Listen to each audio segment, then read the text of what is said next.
Yeah, hi.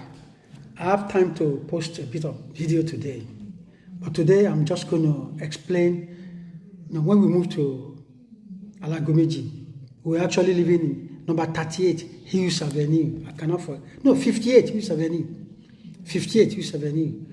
The owner of that house was one Alaja Ajala, related to this guy that traveled all over the world.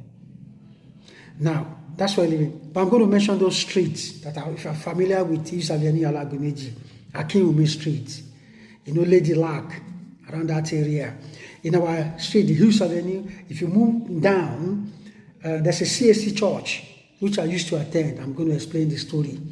I attended the CAC. There's a lot of these streets. The Sabo. You see this Sabo, when my mom was selling Gary, I used to put it on my head and go to Sabo. I will explain the story. There's Domino. Coming from Sabo, I'll go to Domino and buy some meat pie. I could still smell that meat pie now. And if you move, like if I'm going to school, when I was going to my school in Bethel, around that area, I would pass through Casino, Casino Cinema, where I used to go then, Row Park. The place I forgot the other time was Evans Square. There's Evans Square. We used to play football there. And I'll pass through Herbert Macaulay, Freeman Street, Akinwumi Street. I remember that one. And the funny thing is, from Hughes Avenue, it's a straight road. Straight road from Hughes Avenue. You go straight to that. If you go straight to the last road you cross is Herbert Macaulay.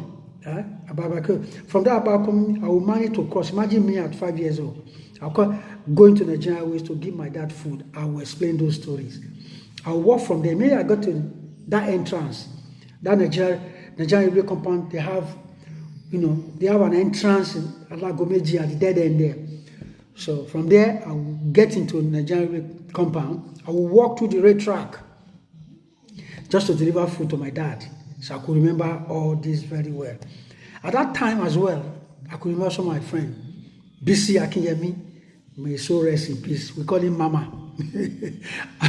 and some other friends like Asaki Itaju. And there's one guy I will never forget. This man is etched in my head. It was a Igbo man called Tony Jones. Up Tony Jones! This man, the amount of, I owe this man a lot. Because when my family was going through rough patches, this man, the war just ended then. 67, the war ended. This man helped us a lot.